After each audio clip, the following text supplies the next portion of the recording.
এয়া আমাৰ ঘৰলৈ আহিছে আজি আমাৰ গুলমু। মই এক মৰমতে গুলমু বুলি মাতো। হাই গুলমু। হাই পটককৈ আহি ওলালেহি বাইকৰ লগত। তাক ভাত কেইটামান দিছোঁ, আকৌ থাকিব বাৰু ই আমাৰ ঘৰত, দেখাই থাকিম আপোনালোকক দেই। গুলমু বাইক একদম ধুনীয়াকৈ ভাতকেইটা আহি খাই লওক, খাই বৈ কথা পাতিম আমি। হাই।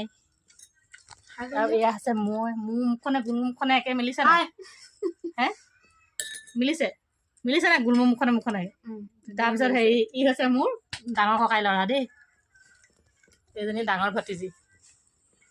আমাৰ ঘৰতো দেখি আপোনালোকে নাহাঁহিব আকৌ দেই। ইহঁতক খুন্দা ভাত খুৱাইছোঁ, এতিয়া হঠাৎ আহিছে ওচৰত, তেনেকৈ বজাও নাই ন, গধূলিকৈ খাব লাগিব কিবা এটা গুলমুৰ লগতে। এয়া আমাৰ ঘৰলৈ আহিছে আজি আমাৰ গুলমু। মই এক মৰমতে গুলমু বুলি মাতো। হাই গুলমু। হাই পটককৈ আহি ওলালেহি বাইকৰ লগত। তাক ভাত কেইটামান দিছোঁ, আকৌ থাকিব বাৰু ই আমাৰ ঘৰত, দেখাই থাকিম আপোনালোকক দেই। গুলমু বাইক একদম ধুনীয়াকৈ ভাতকেইটা আহি খাই লওক, খাই বৈ কথা পাতিম আমি। হাই। আৰু এয়া আছে মোৰ মুখখনে গুলমু মুখখনে একে মিলিছে নাই?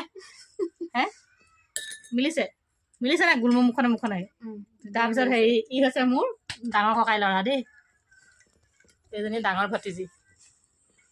আমাৰ ঘৰতো দেখি আপোনালোকে নাহাঁহিব আকৌ দেই। ইহঁতক খুন্দা ভাত খুৱাইছোঁ, এতিয়া হঠাৎ আহিছে ওচৰত, তেনেকৈ বজাও নাই ন, গধূলিকৈ খাব লাগিব কিবা এটা গুলমুৰ লগতে।